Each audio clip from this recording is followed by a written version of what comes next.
we meet again. See what I must do to survive. And so is this boss battle. You know what you have to do? Hold your hands out in front of his face for long enough, and then he just gives up. Not again! Not like this! No!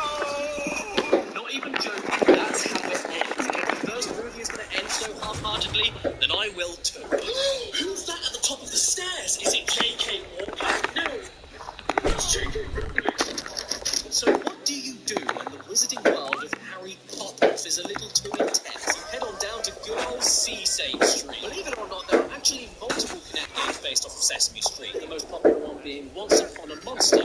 But after looking into it, it just looked like every other baby's first Kinect game, so I decided to start it. I did not know you could read. I'm okay with that because I said this one. What's that? An onion Olivia Careful. Well, how did you know that if you can't read? Vile wasp! No, instead I decided to go for Sesame Street TV on the Kinect, because it actually does something really unique with the technology. It teaches you how to stop using your monkey. Since this is indeed for toddlers, you aren't expected to actually do anything that taxing. So instead, you're simply given a collection of Sesame Street episodes in HD, all full length, and all tailored around you while using the camera. Everybody, help me. I don't know who this man is. He promised me sweeties and then trapped me in this mirror. I've been here for 3 weeks. Help me.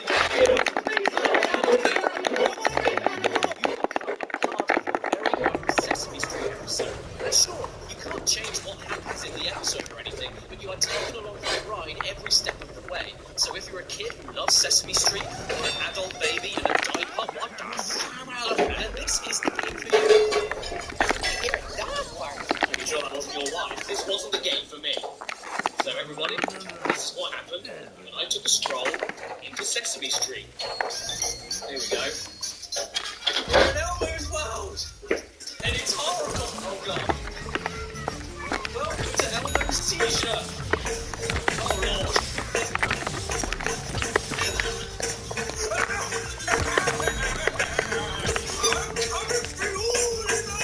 Oh my god, this is horrifying! What is it playing? Elmo and his 3 dancing crucifixes. What happens if I leave?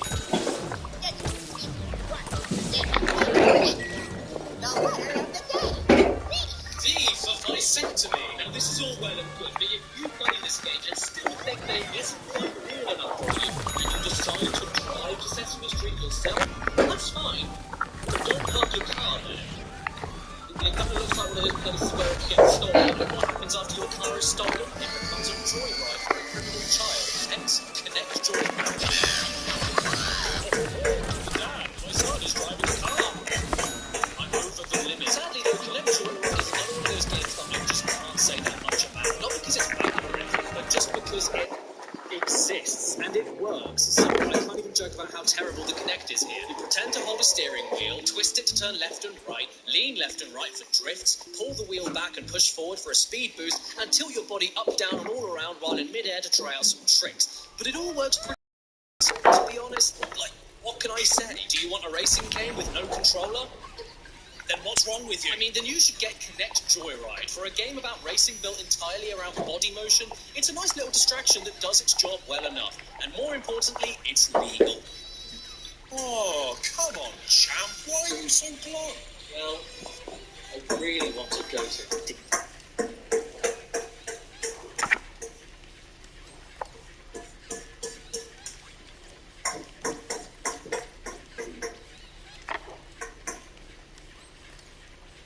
Disneyland. Oh, but you can't, because you're poor.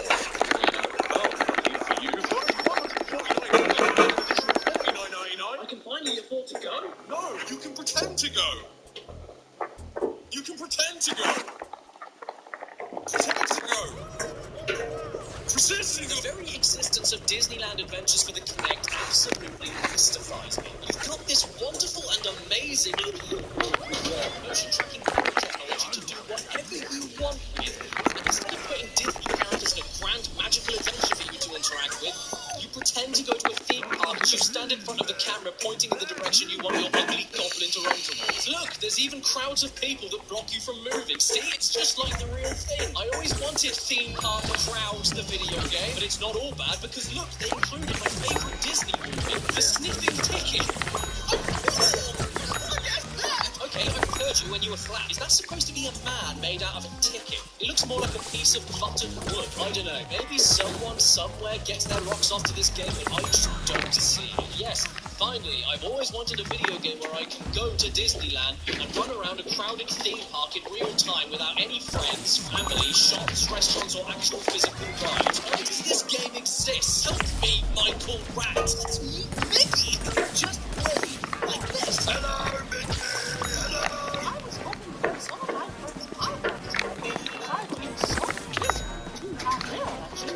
I have an idea. Wait, why do you need to get autographs from your own friends? Are you trying to sell them on eBay? You asked Tom to sign this book for me. I still appreciate it. Oh, right, so I finally save up enough money to make it to the real, genuine Disneyland. And the very first thing that happens when I walk in the gate is the park owner asking me to run errands for him because he can't be asked himself. I'm trying to say, sure, why not? It's not like I'm a kid that wants to have fun or anything. I'll go and get your stupid Donald scribble. Okay, and now I've got to run all the way back to him? Fine, whatever. I was planning on running back out the front door as soon as I got here anyway. No worries, Ronald. Really good here, Mickey. I got your stupid autograph in your stupid book. Can I please run around the park now? Actually, this autograph is not for me. It's for Goofy. Oh, great, so I haven't actually been doing you a favour. You told Goofy that you would do something important for him as a friend, gave up without even starting, and then dumped it on me the second I got here. Gee, thanks, Mickey Minnow. Can I at least get your autograph for me so I don't need to ever see you again? Wow, what an honor. You cheap prick! You didn't even write anything down! When did Mickey Mouse become a sociopath? Did he finally succumb to the darkness? Time to run off back in the direction I just bloody came from to find Goofy and give him his goddamned autograph book. Hello, Goofy! Hello! Can I get one for myself while I'm here? Sure! Right, so Mickey doesn't write down anything at all when I ask him for an autograph, and you sign my book with a pen you pulled out from the inside of your ear. All I need now is for Donald to throw up on me and the Holy Trinity is complete. Okay, so now I've done that. What do I need to do now? I still can't go to the park, and I need to go back to Mickey again? Why? I thought I was playing Disneyland, not Papers, Please. When was being a miserable delivery boy anything to do with going to Disneyland? Do you need to sell your life into the slave trade to get inside Disneyland nowadays? There you are, Mickey. What else have you got for me then? Fuck it, so you can send me off to get fresh water from 30 miles away.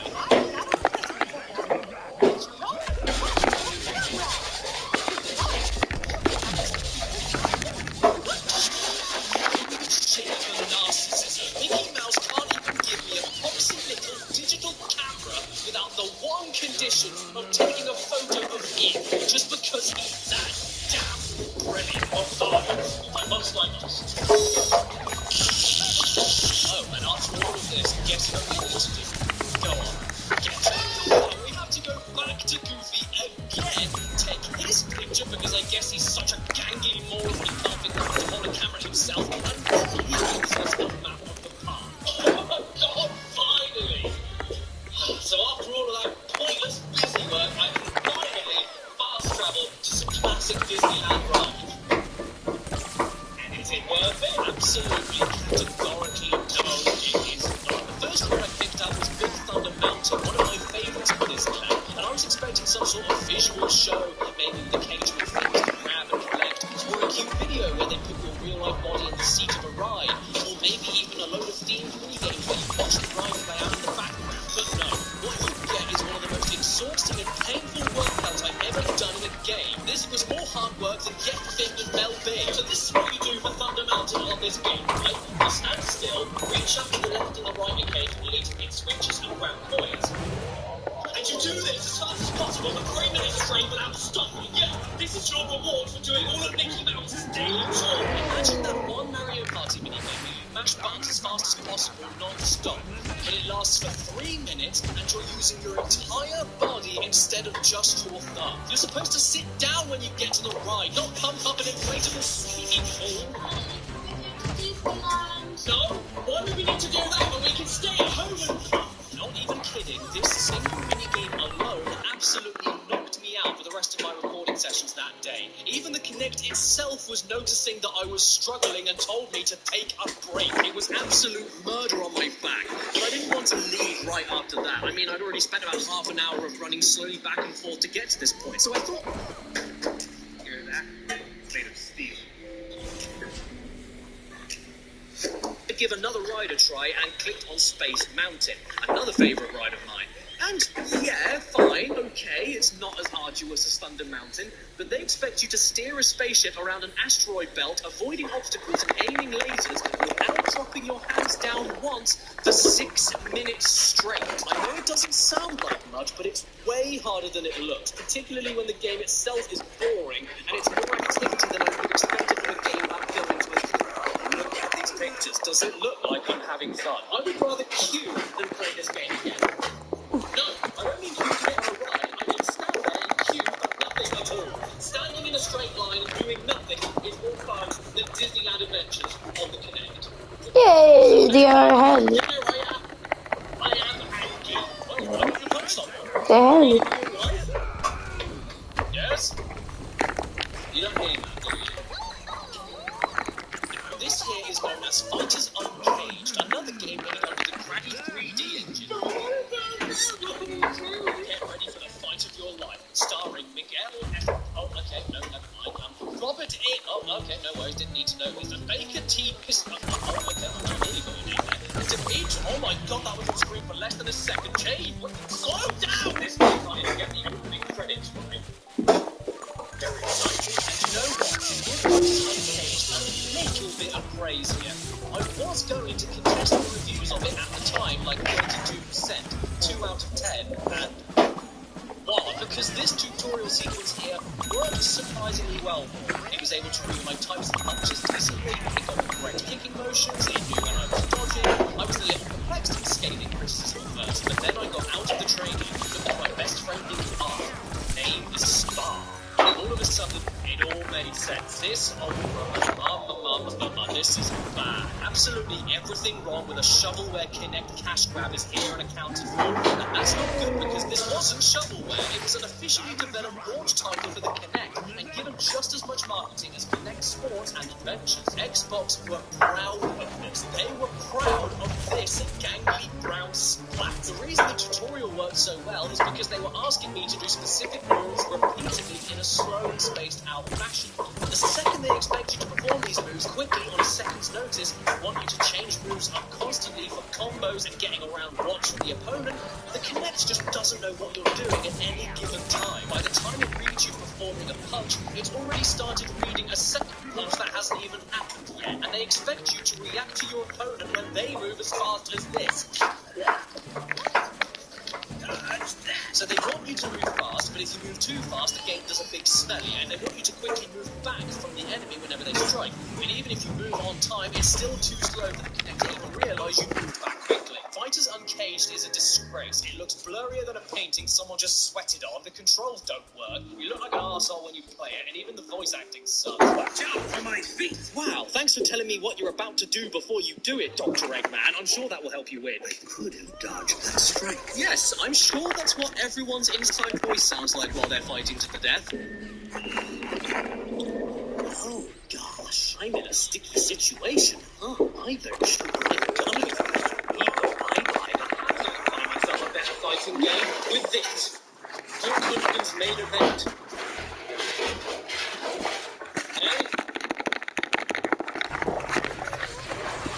Okay, good stuff so far. The game recognizes where I am and reads all my movements fine. So let's go to the main menu and... Oh my god, what is that? Where on the fuck does it say that you can play as a SWAT? Look at this thing. He's disgusting. And what is that all over his body? It's covered in Cheeto dust. I have only loaded up the menu. It's style. But just look at that. I can comfortably say this is the ugliest game I've ever seen. Look at Hulk Hogan here. He looks like an Easter egg. And check out these cutscenes. These silent, boring, static, hideous cutscenes. Here I come. Oh my Jesus. Look, if his face was more unfamiliar, you'll be thrilled to know the developers animated him on wobbling guns. Oh God. Oh God! This is what I needed today. But most important, is the game any fun to play? What do you think? Hulk Hogan's main event is so bottom of the barrel, even the milk bowl won't grow on. If you ever wanted to play a video game adaptation of Happy Slaps, then this is exactly the game for you. You just throw your arms and legs in any direction you want and win. Occasionally you have to guard your face, even though it would look better if you slipped in. But mostly it's a load of invisible prize spotting until you win. Oh, hang on. Did I say win? I meant to say enter into a mini-game where you take Fat Aquaman over here and make him pick up and drop your opponent over and over and over again. Dude, please stop it. I don't think he has any more backs to break. Then, just when it couldn't get any worse for Captain Chin, you still haven't won the match because you then go into another mini-game where you have to pin your opponent down and pound on him some more. At this point, you really need to stop, man. He's already dead. I'm never touching this game again. I'm pretty sure I've seen that face before somewhere.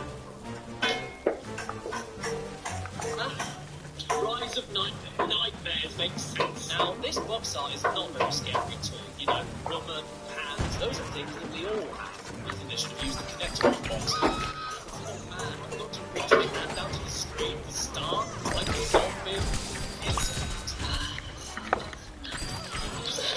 Okay, so I bet you're all thinking to yourself just now, oh golly, this Kinect gadget is a top bit of kit that is certainly worth the money, but can I play a horror game on it? And the answer is no, unless you don't mind swaying back and forth like a drunkard while you spend the first 16 minutes of the game opening the doors of a train. I'm not joking about that, by the way. For the first few minutes of the game, you do nothing but open a million doors. Is this Rise of Nightmares or opening doors? We control a man named Josh, and if you couldn't find that was modelling at the very start, he has a drinking problem. The story starts on a train where we do everything that Kinect was built to do, including arguing with your wife, walking into a British woman, sniffing an old Romanian man, and crawling under the legs of a Russian ballet girl. We need to chase after our wife after our little argument, but in order to do that, we need our ticket, which I clearly had in my hand, yet the bastard train conductor won't let me through. How do you think I got on this train without my ticket? See? Now look, I've got my ticket back, but that meant I had to be told I was going to die by a fortune teller. I don't know, lady. I think my future consists of opening even more doors. I just can't see death coming for me at all. Oh no. Bless you. Oh no, my nagging wife just got captured by a human grandfather clock. Whatever will I do? Oh, I won't do that. All of a sudden, a bold man laughs at me because I guess he loves having no hair. The train crashes, we've lost our wife, we narrowly escaped by climbing across the wreckage on top of a river, and Josh doesn't sound too upset by any of this. I'm gonna die. We find the rest of the crash survivors in a cave and do a little bit more drug wobbling until we fall down a hole. Now we have to swim. Oh, dude, it's so scary. Don't need to swim anymore, but now, ew, we've got itchy bugs on our arms. Get them off. Are you starting to notice something about this scary game? But it isn't scary. I'm getting absolutely sick of these movement controls. Picking things up with your hand is fine, but the game wants you to take a step forward to walk, which would be okay, except you get reprimanded for doing that. What do you mean I'm standing too close? You told me to step forward, you dick. Not only that, you need to shift your shoulders left and right to turn.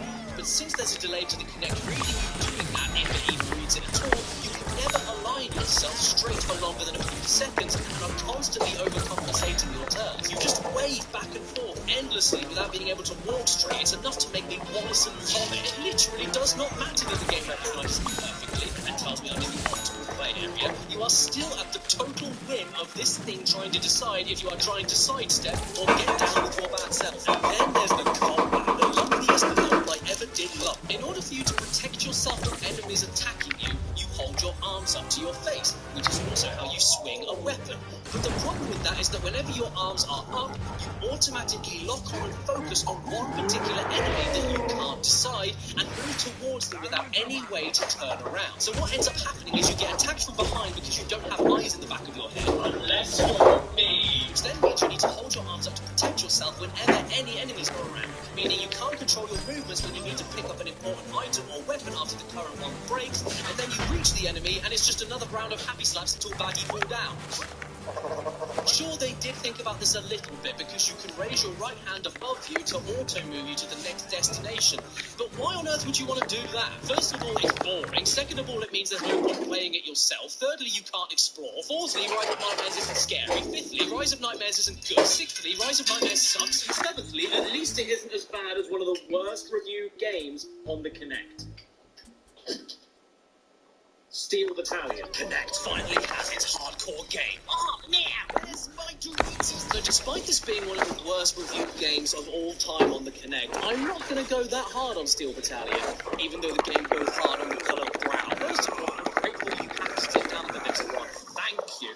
But more importantly, the atmosphere here as it tries to make you feel like you're cramped inside a multi-person walking battle tank, surrounded by endless death and intense warfare. It's absolutely spot on. The characters are surprisingly great when compared to other modern war games. It's loud, it's stressful, it's claustrophobic, and it's claustrophobic.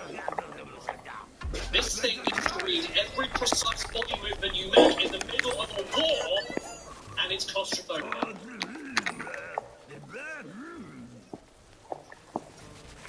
Oh jeez, oh god, oh jeez, oh god, oh jeez, god, oh jeez, oh lord, oh jeez, oh Jesus.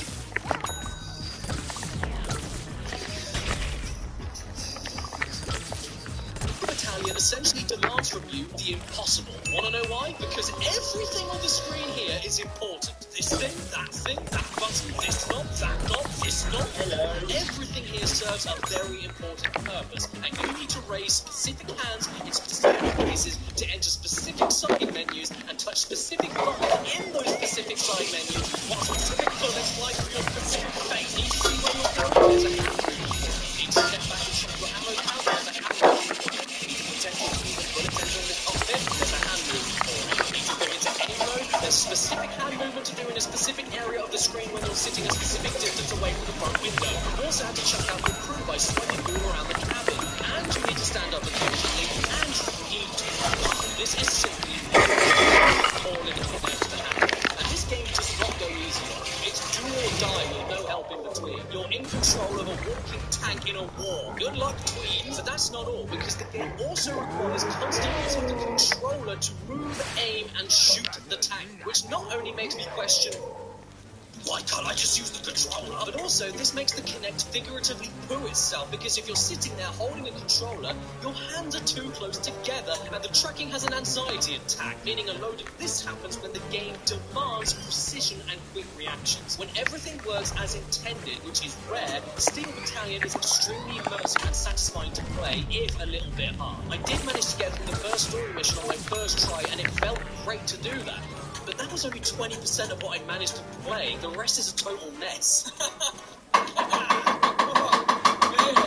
I get a fist bump from Deep Winfield Powers. Yeah, and I got to give a chest rub to Natch. Hello? What's that? You've got another Kinect game for me? Great! Which one is it? The Free Riders? Oh yeah, you were all waiting anxiously for this one, weren't you? The one Kinect game I don't think I've heard a single positive thing about.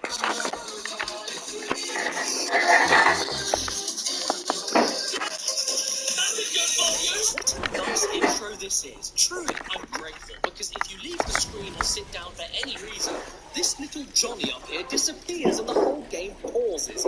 And no matter how much I tried, this cutscene is unskippable. So for the first minute and a half of the game, you're stuck just standing there waiting for a video to end like you're waiting for a bus, but instead of eventually taking you to the high street, you're taken to one of the worst racing games ever made. I was able to get by every single one of the tutorial missions with absolutely no problem, though. First time attempt on all fronts, actually. But you know you're in for a good time when the little man telling you that you're perfectly visible from the Kinect turns from chalky white to sad red after the intro ends. It didn't matter what I did, what lighting conditions I used, what distance I went from the sensor, what space I left myself, even resetting the game and trying again. During the intro, it was happy as Larry, but during the game, it was bitter. And you know what? Maybe that is what caused this game to be virtually unplayable. Maybe it was my end that was the problem.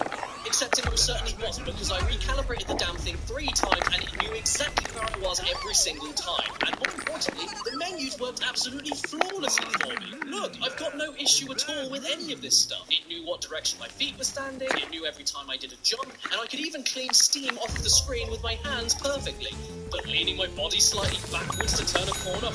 No way, Rose. That's far too much for this little puppy to handle. We can't turn any corners here. What do you think this is, a racing game? The best position I could come after 3 races was 5th. Sonic Freeriders doesn't work. How many more ways can I say that? It murders your back with the leaning. It hurts your legs with how high you have to jump for it to register. It hurts your arms with all the flailing you've got to do. If you really just desperately want to aim, go on the side and run into a wall. It's free. Sonic Freeriders is simply a grim experience. The second it starts, when the theme song screams its lungs out at you until you start a race and you slip a disc. Not even the menu's audio tracking works. Just watch this. I'm saying the word next, and the Kinect knows I'm saying the word next because it's lighting up right there. And in fact, here is me using the microphone feature on Disneyland just so you can see that it does indeed work. Okay, here we go. Art map. Tomorrowland. Astro Blasters. But on Sonic Freeriders, like some stubborn toddler, it hears me and just refuses to do anything else. Oh yeah, you can say next. I heard that. And at this point, I'm fed up, exhausted, and just about ready to throw in the towel. But there is one game I'm missing, isn't there? One very special game in particular. Well, I did want to end this video with a right old bang, so what better way to do that than with possibly the most infamous Kinect game ever made. I vividly remember the excitement surrounding this one. I mean, stop and think about it for a second. It's a Star Wars game that uses your arms to control the action, which meant force powers with your arms, and more importantly, lightsaber swing. But that's not all people were excited about, because along with Dirty Lies, the video game, there are also 4 additional main games to play through. Whoa. I suppose we better start off with the one they actually showed off, though, that being Jedi Destiny. But who do I pick from this classic lineup of characters? It's a problem to decide. Do I pick Ara Barotta, Zitara Man, Tren Alma, Vanilla Truce? Vanilla Truce? No, I know exactly who to pick.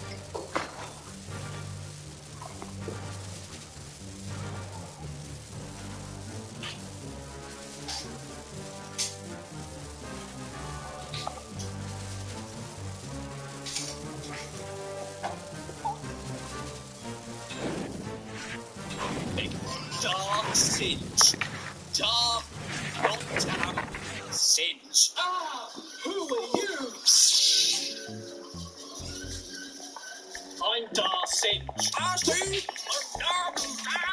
And that's a bit of a problem because I'm not ready for them. I'm only a trainee Jedi, and how am I going to fight the dark side if I can't even avoid a metal sphere shooting me in the butt?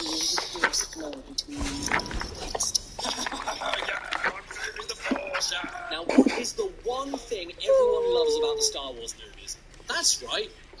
What are the lightsaber battles? They're climactic, fast-paced, passionate, intricate, and all of that is captured perfectly in Star Wars Kinect as you stand still and move your hand every so often to block attacks, after which you push the enemy back and then pretend to haphazardly hit the fence in order to attack back. Those are all the lightsaber battles are, and I know this because the Jewels of Fate game mode is nothing but lightsaber battles, and it's the exact same thing as this. I need to see your ID, Star Wars Kinect, because I've got to know if you have a license to thrill. Anyway, after about 10 minutes of Jedi training, we're ready to take down the Sith, so off we go with Yoda and crew to save the Wookiees. Time to try. Brief open you. That's the worst Yoda impression I've ever heard. It's not even close. Say the same for you. Hello, I'm Yoda. Nice to meet you indeed. Now we have to learn how to run, jump, kick, and sidestep in the Wookiees' training grounds. And I've got to be honest, the delay in the Kinect trying to read when I stop leaning forward is probably the best thing about the game, because it means I'm able to perform the very basic action of moving forward and stopping at the right time whenever I want to without any issues at all. Feisty one you are. Wow, I get to move rocks with my hand and throw them other rocks? This is what the Kinect was made for. I'm a true Jedi. After this, we're then given 8 minutes of pretending to steer a speeder through the trees, occasionally pulling back in order to avoid getting shot at, and then carrying on. That's it. Nothing else happens here for 8 entire minutes. It's not the greatest kind of dialogue I've heard from any game ever. Trees. Hey Yoda, where to Berlin. What's paper made from? What in the absolute rainforest was cut down up to 7 billion times last year because it contributed 90% of priceless.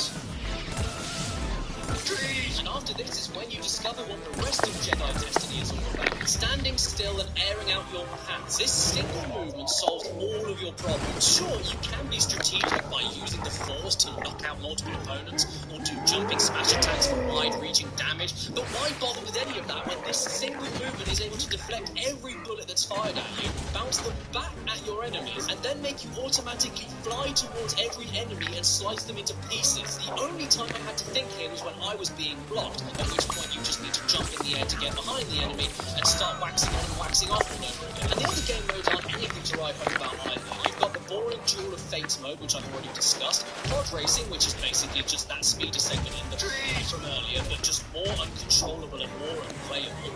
Rancor Rampage, which is honestly just dull, even though every single family on screen is dying horribly. All of them, everyone you see, every person, all of them perished. But that's not the problem, it's repetitive. Who would have thought that genocide would be repetitive? Sure, you have missions to complete, like throw a person a certain distance or land on top of a person, but you don't need to think, really. Just do this and you'll be set. Stomp around like a big baby. Wave your arms in the air like you actually care a little bit, and watch in horror as this family-friendly Star Wars game included a mode where you literally eat a father of 4 after stepping all over his house. Just don't bother trying to charge, though. The game seriously does not work when you try it. I am really trying to make it work. What do you want me to do, game? I'm copying the movement. I look like I'm trying to start a car from the 1930s. Why can't I make this thing charge?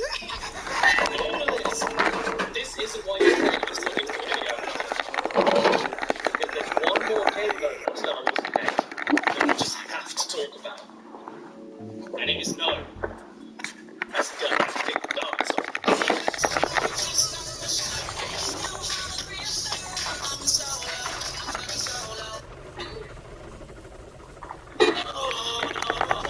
Do you think Harrison Ford knows about this?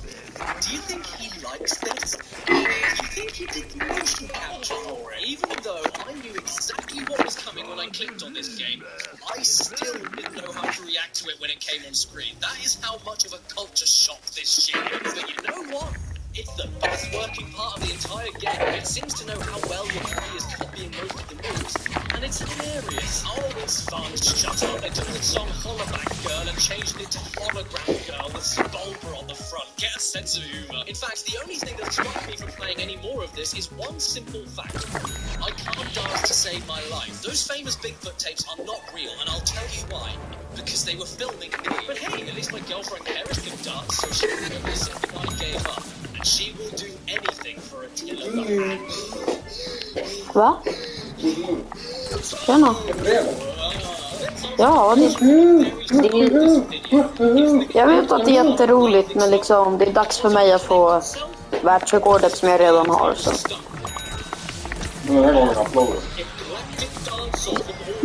Jag försöker, pappa. Det är inte mitt fel. Det är ju bara någon jättedum glitch alltså.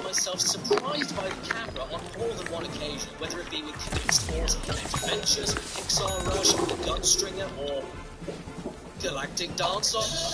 I think I can definitively state right here and now that this is indeed not the camera's fault entirely that the Kinect has become a massive joke. It is not perfect, don't misquote me there, but based on what I played, the technology is definitely there, and nearly 11 years later, it still manages to function extremely well when it wants to. And a few times, I thought Kinect was the ideal way to play some of these games, but overall that means nothing when Bränn inte min tunga med ketchupen och så.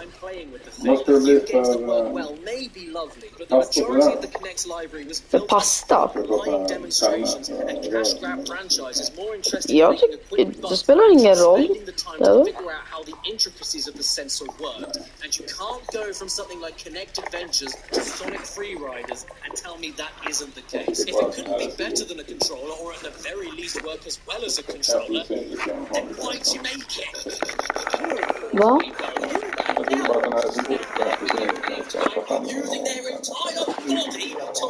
Du kan använda vilken spaghetti som helst.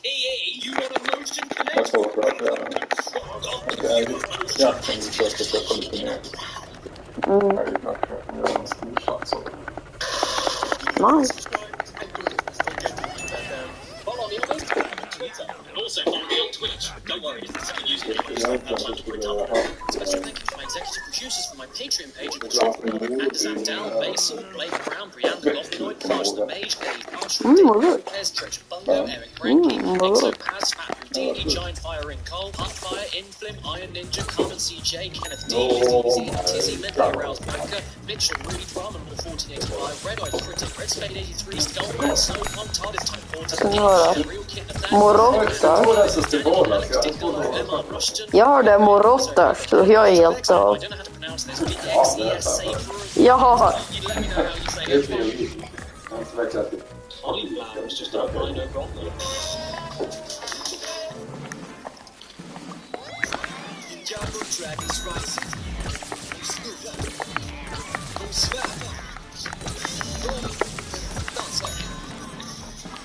Ninjago Dragons Rising. This video has been sponsored by your mom. Hi Jim. You're right, okay, so we all make mistakes. Like that one time I said hi to at school. Yeah, I know. I thought it was a wasp's nest. I've got some news for you. Oh yeah? Don't care. No, I really think you need to hear this news. Shut up! You're a news. Oh come on, stop being such a baby. It'll only take 5 seconds, I promise. I want company. Excuse me? Company. I want company. I swear to God I'm gonna go. Give me company! Okay, fine. You want company? I'm going to get you. Damn company. What's it with you and your company? There. Here you go. There's your company. You happy now? Yes. I've had enough. I'm off. Thank you for company. You're not welcome. Oh, by the way, you just hit 1 million subscribers. So.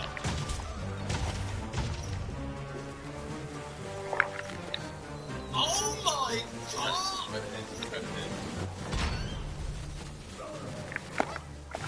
Oh! Yeah, you know, I would have tried not with something. Guys, I just hit 1 million subscribers!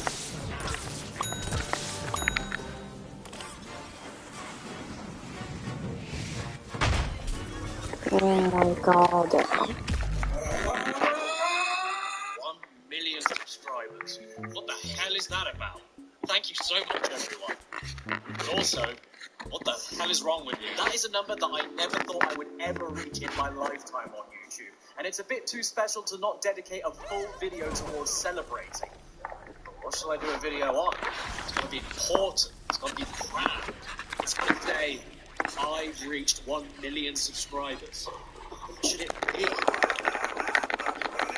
already made the video, but I don't know. So I will go to America right now and ask all of my friends.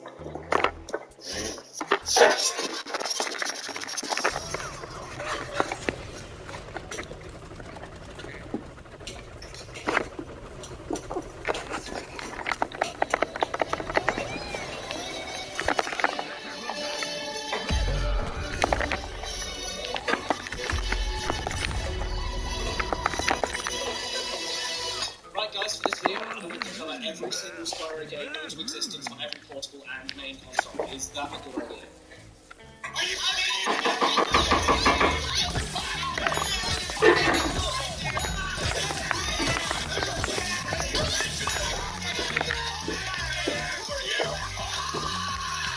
Oh no, look who it is. It's him! It's Simon, the Tor. Yes, of course I was going to talk about Spyro when I hit 1 million subs. I've only been promising that since your Labrador was born. He's dead now. There is a reason I've avoided everything to do with Spyro up until now, though, because he's easily the most requested thing I've ever had to talk about on my channel ever since I started. So for the sake of saving it for something special, I always told myself, not yet, Purple Prince. I'll save you for 1 million. So come on, you bloke, let's get him at Spyro! It's finally time! Save money. Mum's hip replacement. Let's be honest, everybody loves Spyro. That's why he was so requested. Who doesn't love him? You do, don't you, Izzy?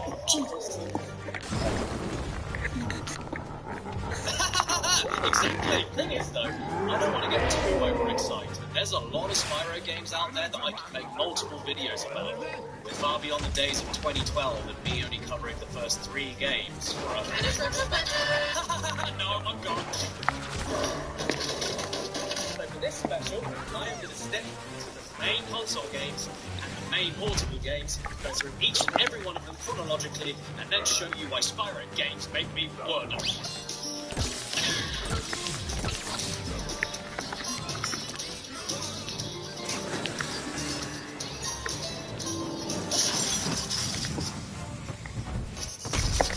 Part 1. Purple is gay. Right, so first off, no matter if you like Spyro... Oh my god! Not deny the iconic status of this art style. It's so PlayStation. It is perfect. I wouldn't change a thing about it.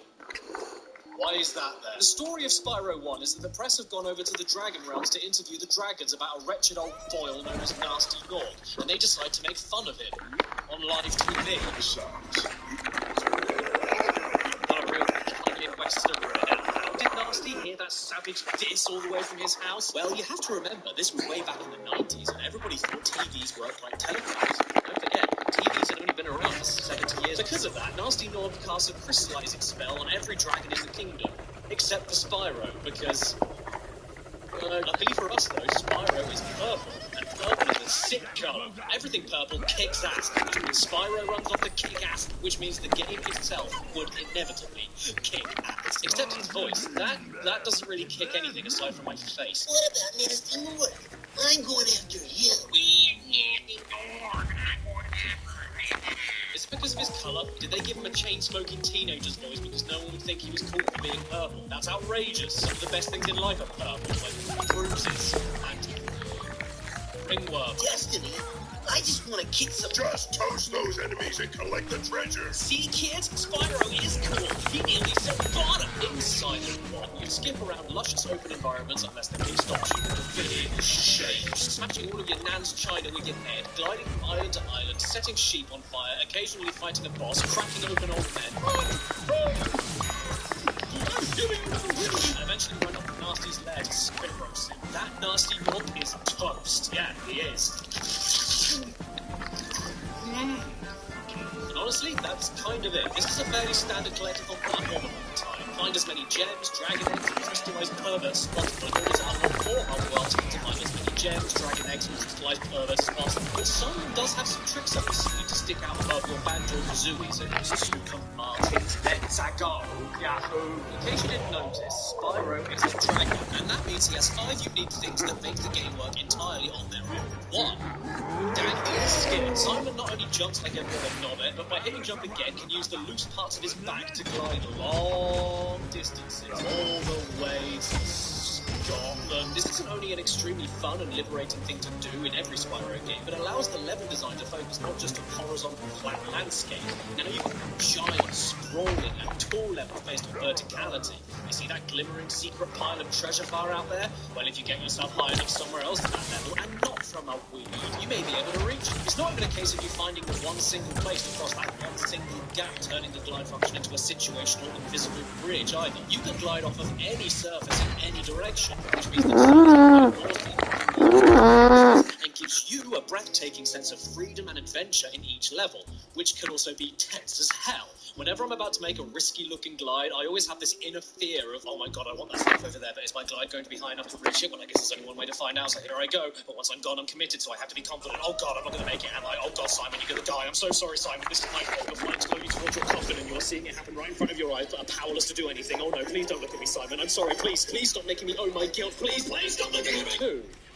Bad breath. Instead of any clumsy jumps or precise melee attacks, Simon uses a wide, close-range fire breath attack to kill the enemy wolves when right on the front of his jet. Not really a really fun thing to do, but it looks cool, leaves little black ashes behind, and basically guarantees a hit if you're facing the general direction of the breath since it has such a wide girth. 3.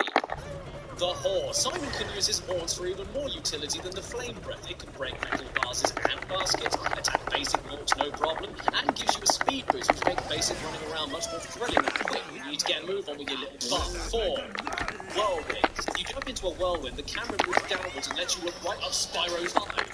Small thing that isn't a dragon and has nothing to do with dragons at all. That wispy little skinny lemon is Sparks the Dragonfly, and he is your health bar somehow. Yellow means you've got 4 hits left, blue is 3 hits left, green is 2 hits left, gone is 1 hit left, and then keep yourself healthy by knocking smaller creatures that have no ways of fighting back, just like in real life. But honestly, I couldn't care less about health points. I just want Sparks to look yellow as often as possible, because blue and yellow look like spoiled cheese. I don't want Sparks to look ill, so I give him as many butterflies as possible. I would even go all the way back to the beginning of an empty level to top him up if I have to. No small animal is too far away for me to gut. In fact, we do it just for fun in our spare time, don't we, Scott? What? You can say that again, but here's where things get interesting. On their own, the moves that Spyro can pull off are pretty sweet. When you mix them together,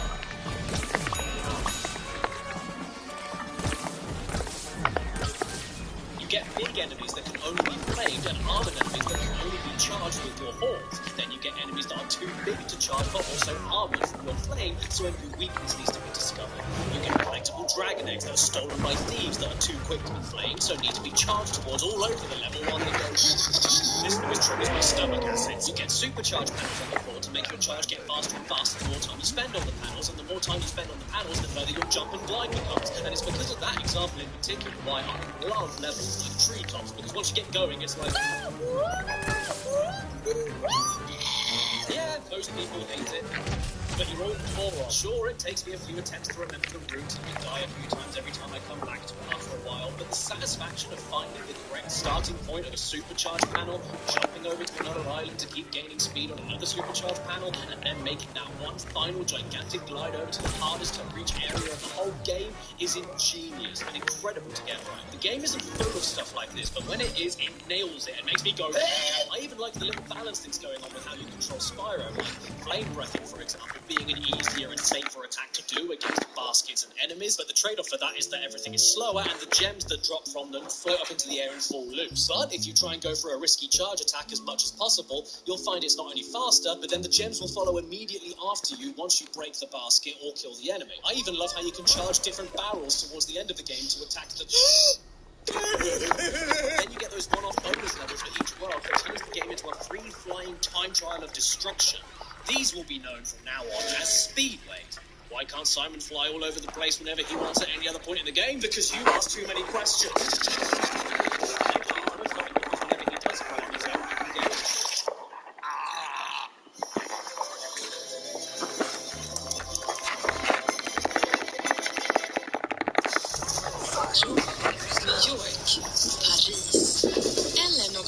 This is the reason people still love the original Spyro PS1 series even until today. It's the fine mix of all of its moves to make the series a blast to play, with a couple of extra references to other games for good measure. I always believed in you, Spyro. Bajs.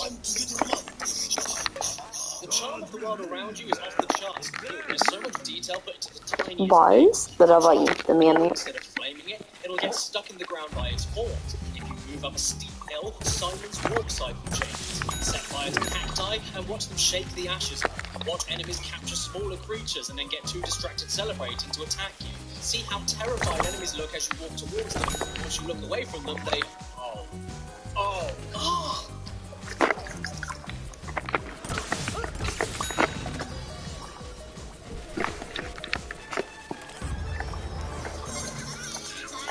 Seriously though, there are walks that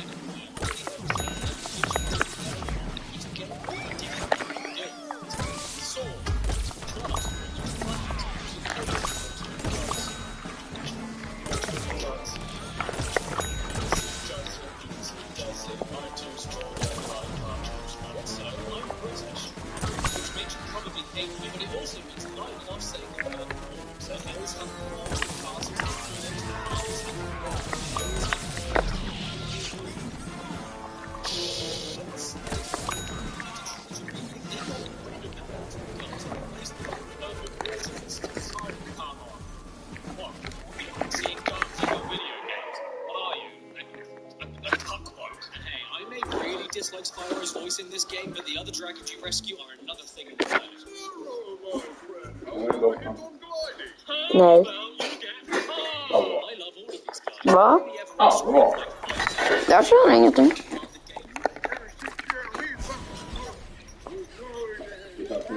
They mostly serve as instant tips for finding. Men att jag hade gjort det ändå, det kunde jag känna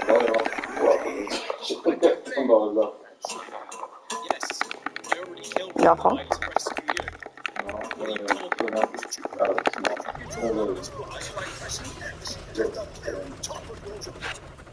What do you think I've done?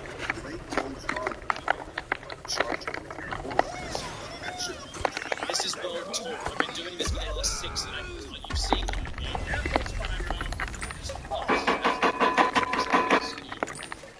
What does that mean? I don't blame them. They're very sensitive. Best line in the entire game, though, easily. Jag vet inte. Jo, man visst. Det där med att man ska kolla på 3 skärmar samtidigt. Kolla på de 3 stjärnorna. Du har en dag för det. Men då har iPaden.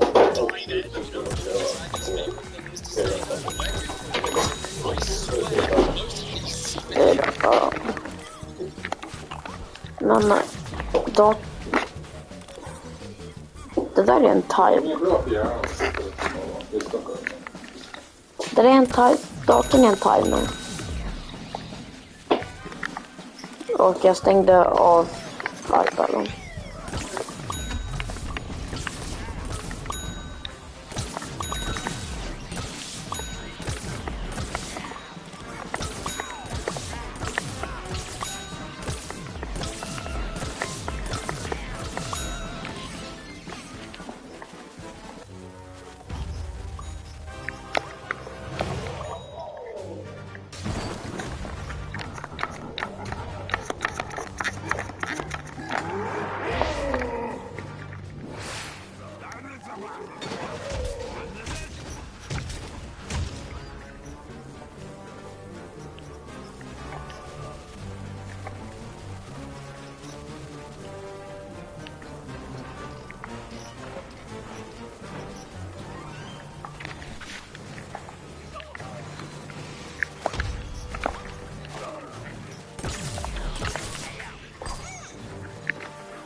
Nej, kom igen.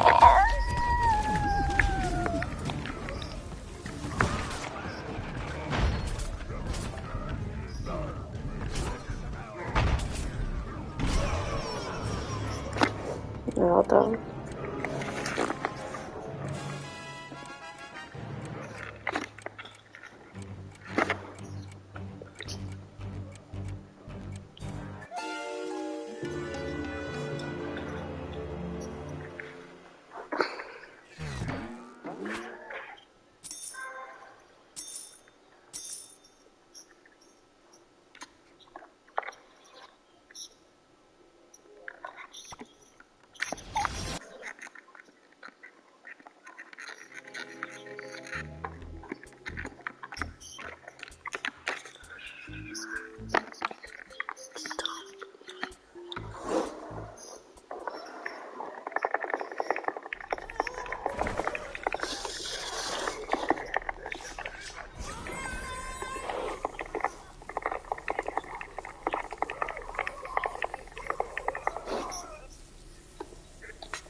Mm.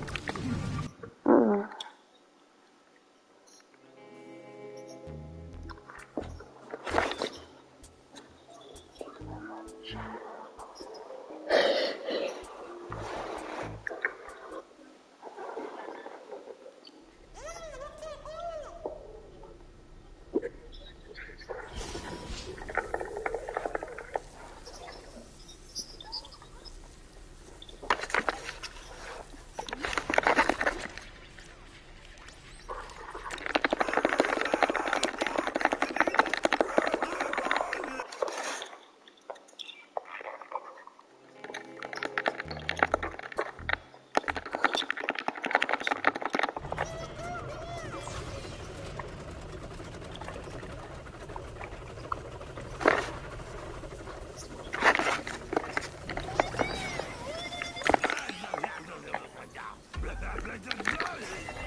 Varför?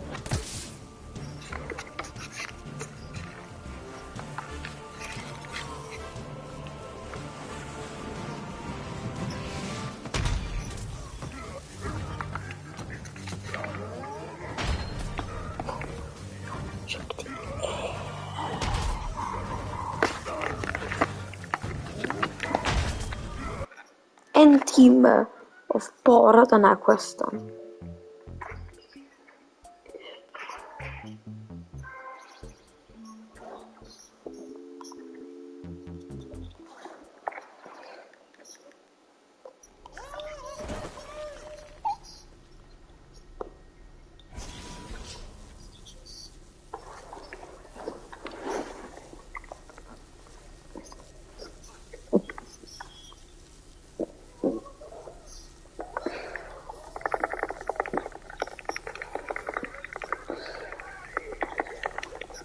Lizard say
Oh my god.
this is how you instantly kill Captain Smasher every time using the dodge strategy. So the first step is, only plant these 3 pods, then just kill the rest of these zombies.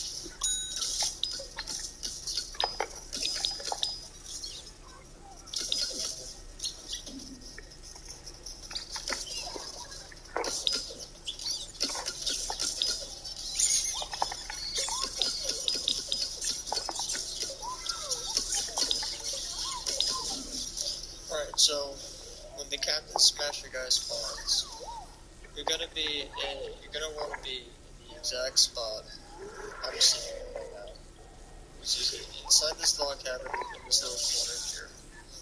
Make sure your back's up all the way to this corner, and then right now all you have to do is wait for him to charge you.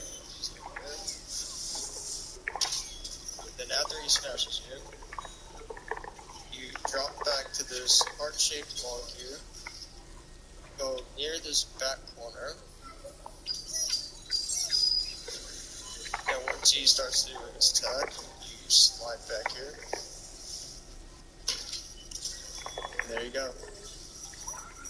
That is how you do the Captain Smasher strat, consistently and as quickly as possible.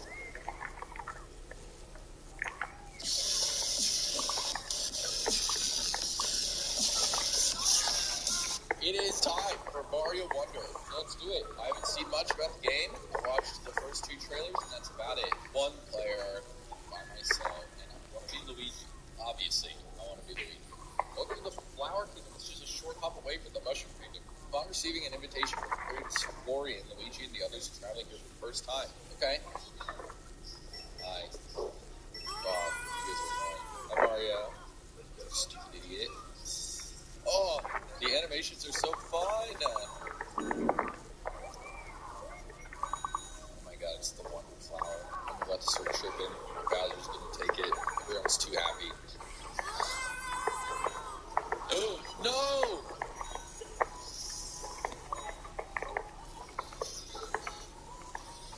Whoa, this is so epic. Not epic. Actually, not epic. This is scary. I'm so scared right now.